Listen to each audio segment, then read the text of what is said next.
At the moment, Liliana Reguero comes out declaring that she had thrown my daughter into a river in a garbage bag. At that moment, a blindfold fell from my eyes. It is the San Bativa Canal, also known as Maripendi. It is a solitary place in the middle of the road, far from the civilian population and more than an hour's drive from the center of Rio de Janeiro. It is, some would say, the perfect setting to carry out an illicit act. Behind me is where the bag that Liliana Reguero threw was wrecked, where Sergio Andrade supposedly told her that Ana Dalay's body lay.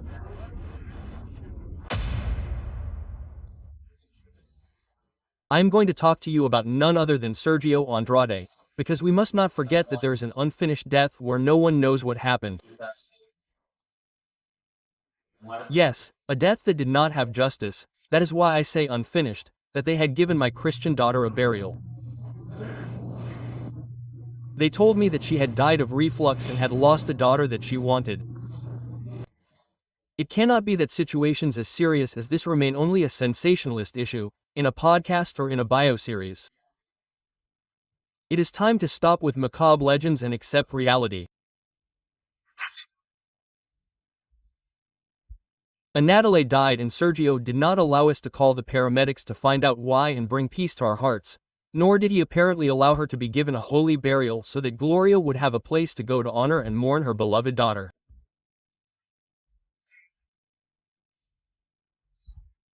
Sergio is the only one responsible for so much doubt and so much pain.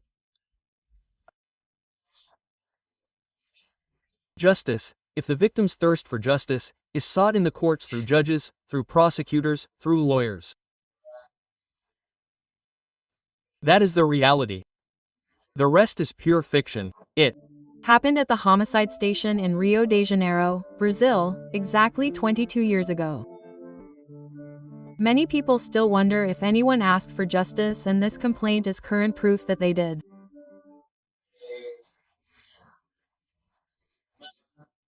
And let's not forget that the most suffering victim of all is not any of those we know who are still alive.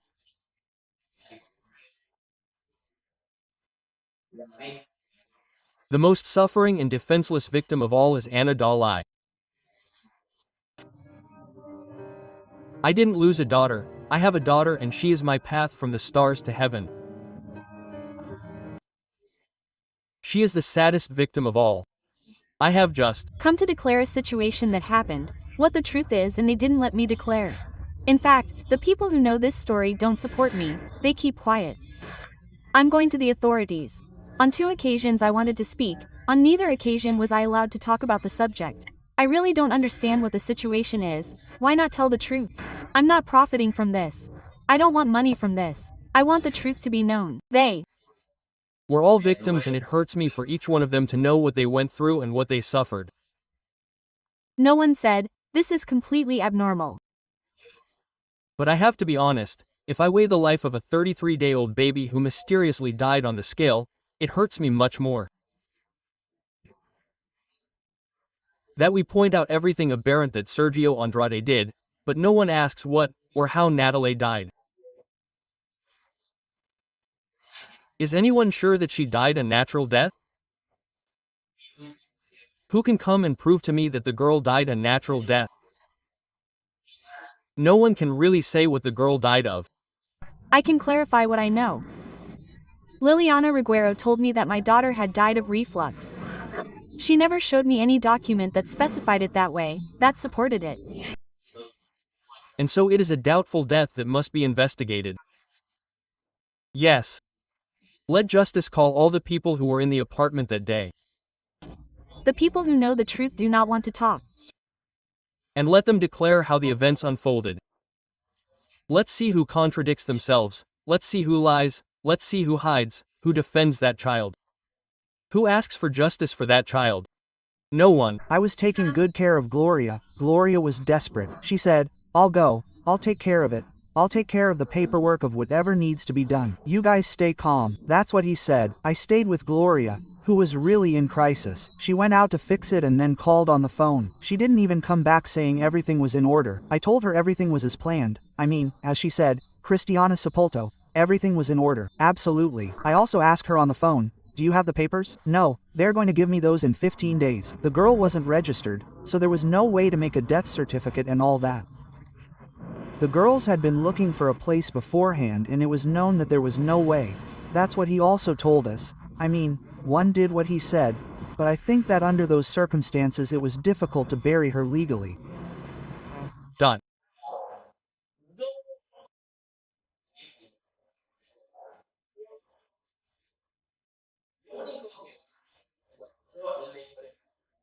Now, two of the victims, I spoke to several, two of the victims, the only thing they tell me when I ask them if, but do they really think it was a crib death, an accident, they tell me, yes, yes, yes, because the truth is, when one of the girls went to look for her, she went in and out, I mean, that theory, that that girl could have done something to her, has not been ruled out, and they are left wondering. They tell me, the only thing that now that you ask it catches our attention a little is that we were in two apartments far from each other and he invented an argument. So he called the others to settle an argument that Sergio invented.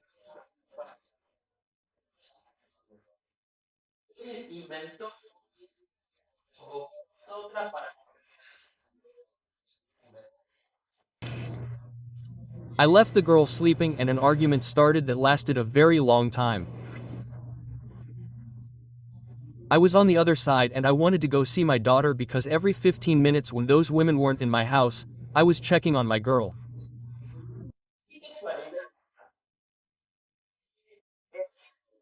And what a coincidence, yes, that the day that the tragedy ended up happening, we were all there, we were all part of it, we all witnessed that tragedy.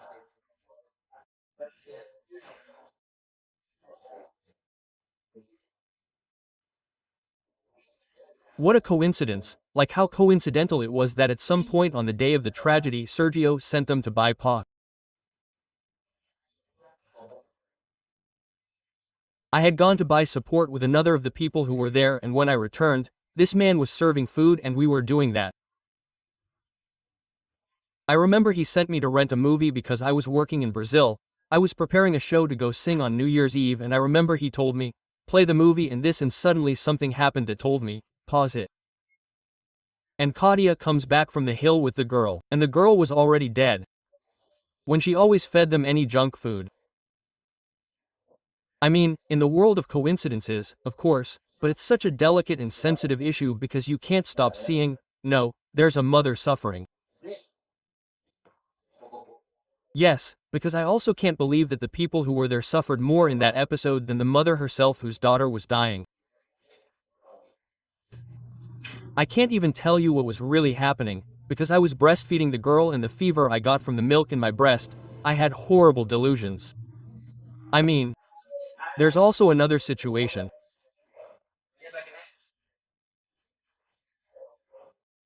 Maria Racanel says that that terrible, tremendous episode was the first time, yes, the first time she felt hatred for Sergio Andrade and asked for that whole story to end, right?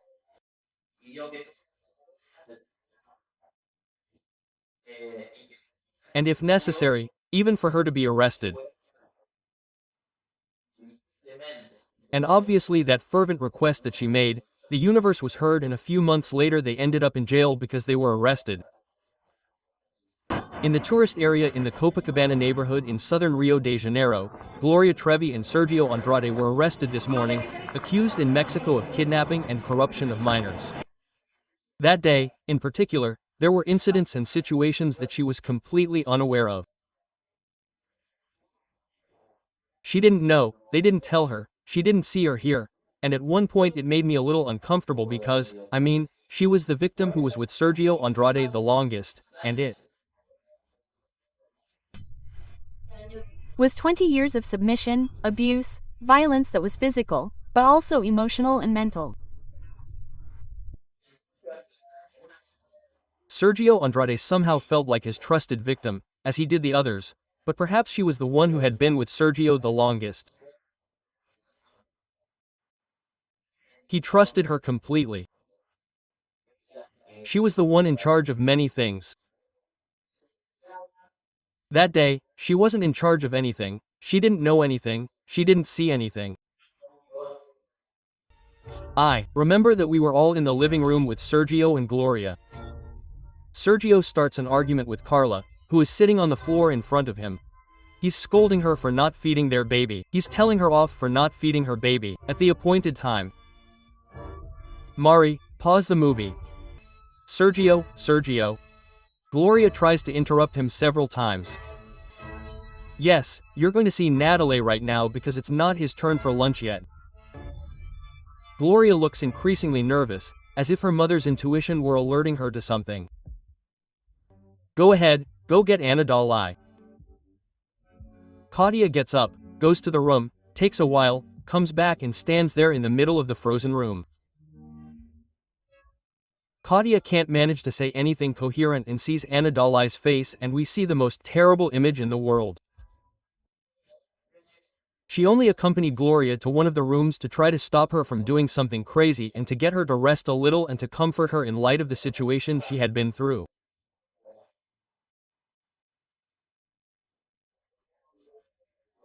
She told us, throughout the podcast, that she was the one who swept, cleaned, went to buy things, did the accounts, paid salaries, was in charge of renting the houses, I don't know, if she had to go look for someone, she would go to her.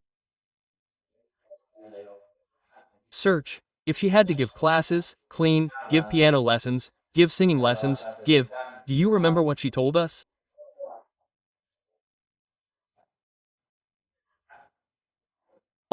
I mean, it was like Sergio's perversity as a multi-purpose person, but that day, Sergio evidently didn't ask her for anything.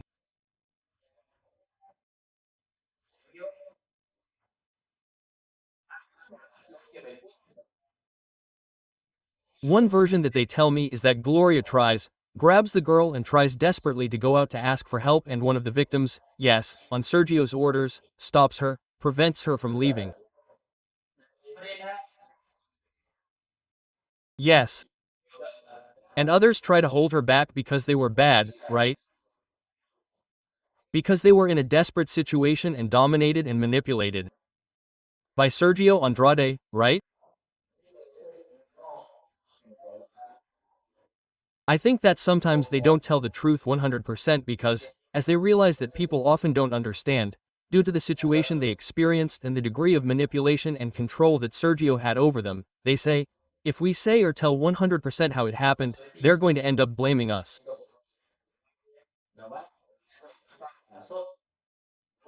They're not going to believe that we were like automatons who were ruled and dominated in body, soul and psyche by Sergio Andrade. I can say that I was under the influence of that man for 17 years of my life, and I want you to understand that 17 years do not work in your favor by making you mature, they work against you. Because of Sergio Andrade. So, I believe that as victims, which they all were, they have the weight of society's judgment, on you in 2023. Let's see, if I lie, why do I lie? If I tell the truth, because I tell the truth. If I lie, I am bad, I am a piece of crap because I lie. If I tell the truth, I am a piece of crap because I tell the truth and the truth does not favor me. Because on the other hand, saying that she was forced to do something wrong, look how terrible it was, how she did that, right? How did she do that? Whether what they did was good or bad, they were under the control of a sick person, a psychopath, a degenerate, of an abuser.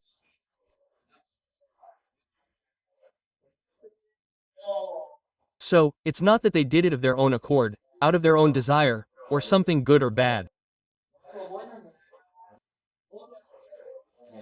Another thing, in the passage that you wrote down for me to be very precise, the girl was in the kitchen. Suddenly, Mari came out of the kitchen in a hurry and went back into the room and took out a small green suitcase. What did you like? Something like that. I mean, small. Gloria kept honest things in that suitcase.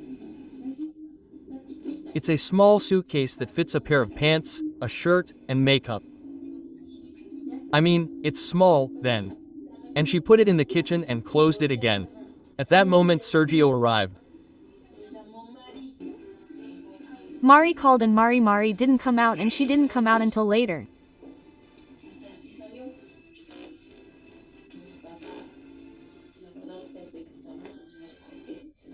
I thought she was. The truth is I thought she was doing something special in the kitchen. I mean, something to, I don't know, make the moment more peaceful, that it wouldn't be a surprise, but a situation, I mean, you could say a surprise for them.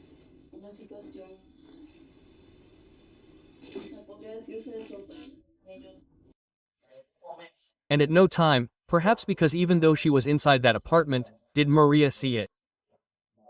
Raquel. At no time does she say that the girl was in the kitchen, the girl's body was in the kitchen.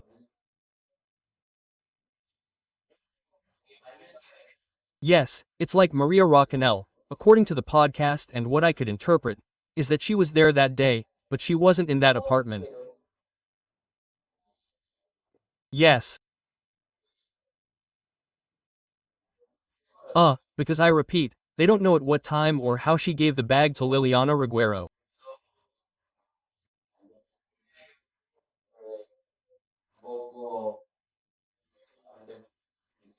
Nor did she apparently see that Gloria wanted to go out to get help and they blocked her way. They didn't let her leave, right?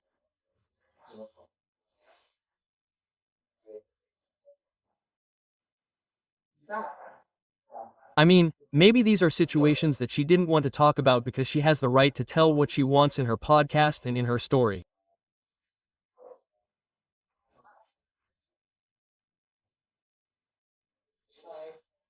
Yes, the thing is that people say, well, if they tell, no one asked them to tell, and if they tell, it would be great if they tell everything, that they tell 100% of the things that happened and how they happened and, above all, as much as possible, with some detail, especially on such a delicate subject, right?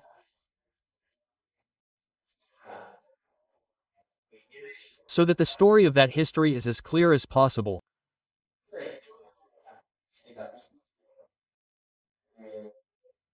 In this chapter, it talks about the wake, which is true because other victims told me. Sergio looks through the door and says nervously, "What do we do? What do we do at this time?" I would like to say a prayer, wake her, ask God for her soul. Yes, okay, sounds good to me. Mari and Sonia go buy candles. Meanwhile, Mari and Karina went to buy some candles to hold a supposed wake for the girl. The rest of us, Carola and I, were preparing the sheets and what was going to be done on the bed to put the girl in, the curtains, the room. We were taking out the sheets, that is, the clothes that were going to be put on her, that is, everything. We dressed her, me and Mar. It was short pants with a blouse and this one we put a little cross on. And then we put a cross that Gloria had of hers. We put it in front of where we put her head in front and this one and then we put candles. We made these like glasses, we put the candles on plates and they prayed prayers that. They brought in this one and we started to put the whole rosary together and she brought a book that had the rosary. She sent them to buy candles, it's true, because other victims also told me. But, in short, in this chapter would give the impression that everything comes down to, well, the girl died an accidental death, no one knows what, or how, or anything, but an accidental death, let's be clear, okay? And that after having held the wake for her and after having disposed of the body, that they didn't give her a Christian burial, that they threw her in a bag into a river. This gentleman, under the control he had, yes, forced me to do it and I was there, controlled by two people. That supposedly the girl was inside that bag, something that no one knows for sure because no one opened it to see if the baby's body was inside or not.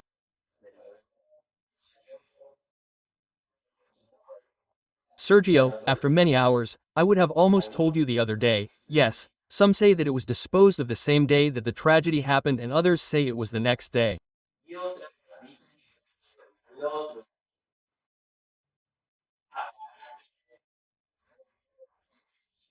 He shows up with the bag, chooses Liliana Reguero to dispose of the body, sends two security guards to check on Liliana Reguero and approaches and whispers something in Liliana Reguero's ear, that I know what he said, precisely because Liliana Reguero told me. I only grabbed the plastic bag because he told me. I mean, you can't throw the bag away because it's obvious that people will go to the bathroom to get curious about it. But since there's trash and plastic bags on this channel, it's going to go unnoticed. I mean, it's common to have bags.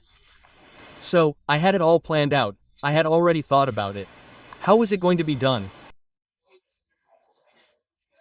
It's very delicate. It's also very delicate to talk about the death of a child on a podcast that doesn't belong to you. That isn't your daughter. That is the daughter of a person who, moreover, isn't your friend, that you're not having a good relationship with right now, which must not have been easy for Maria Racanel either. She probably didn't want to hurt Gloria's feelings, since she's the baby's mother. They also called in a lawyer.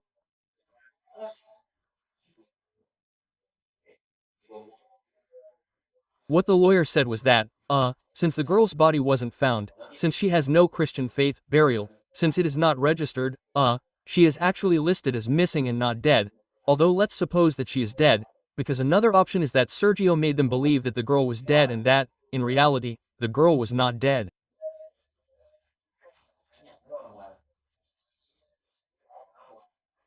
And Sergio got rid of the girl on another side, adopted her, sold her, gave her away, I don't know. He is even telling me that Dalay is alive.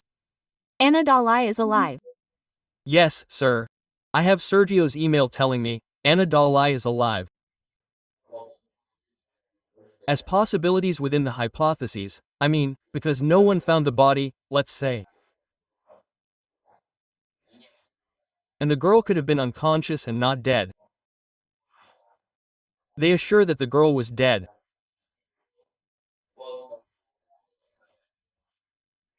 In fact, in the podcast, Maria Racanel says that, between Liliana Ruggiero, who has a big role in that part of the story, sadly, because Liliana Ruggiero is the person who drives Gloria Trevi to give birth, and it is the same person.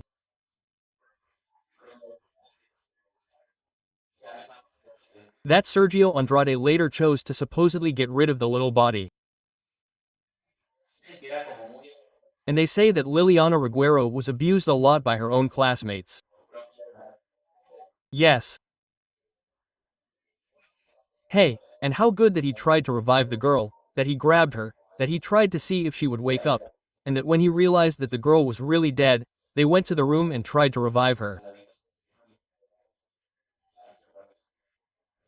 They gave her mouth-to-mouth resuscitation, they did CPR, they treated her, especially Liliana Ruggiero, according to the words of Maria Racanel in her podcast. I was there and I gave the girl CPR. The difficult thing there was that he didn't even let us take her to a doctor. For me it was a crib death because at the moment I gave her CPR she let out a little moan and started to spit up milk, milk, milk. I say it several times, milk. So that's the assumption that she choked on her milk.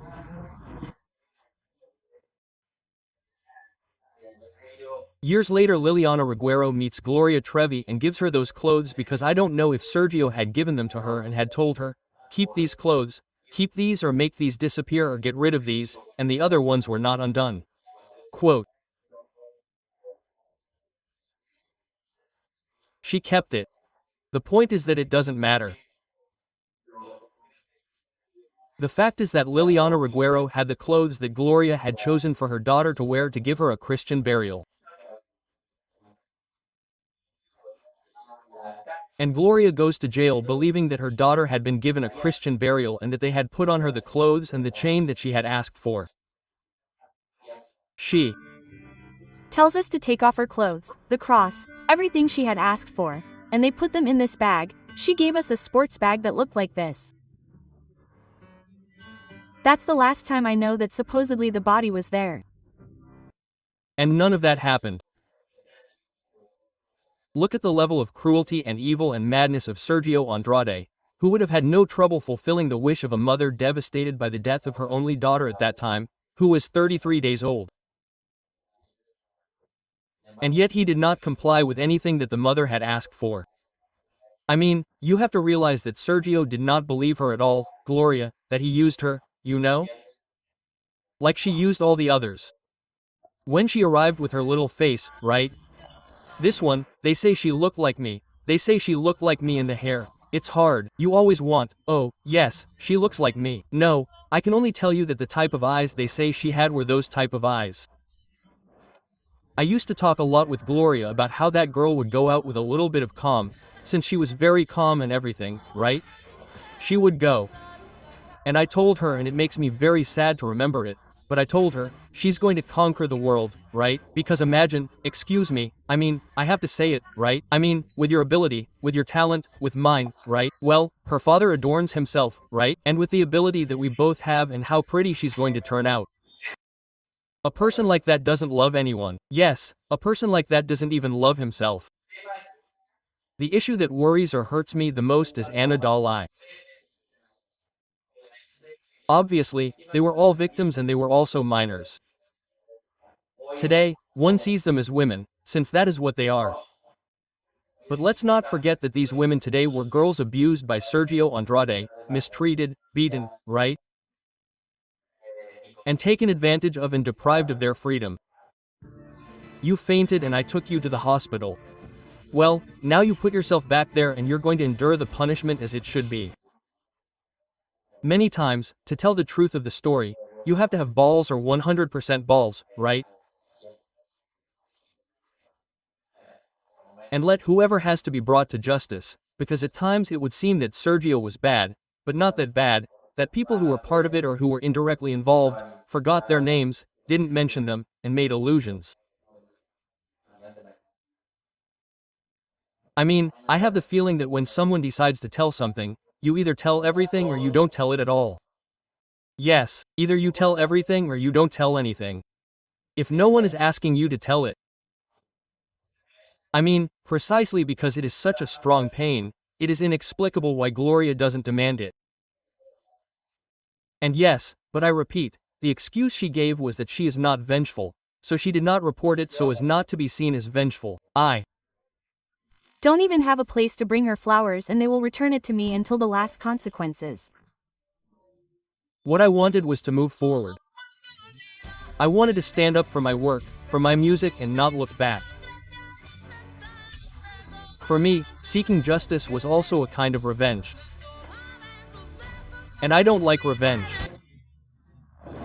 In the case of this guy, ever since I made my public complaint in the Latin because suddenly there are people who say, why doesn't he report it? Wow, that was such a strong complaint that it managed to do what the authorities in Mexico had not done, made the guy close his accounts, close his school and go into hiding. And I hope justice finds him. Hey, draw your own conclusions, because I was shocked when I heard that. My eardrum was pierced like Anai's, my eardrum was ruined. On the other hand, they have the right to say what they want and then the audience has the right to believe them or not. No, equality for everyone.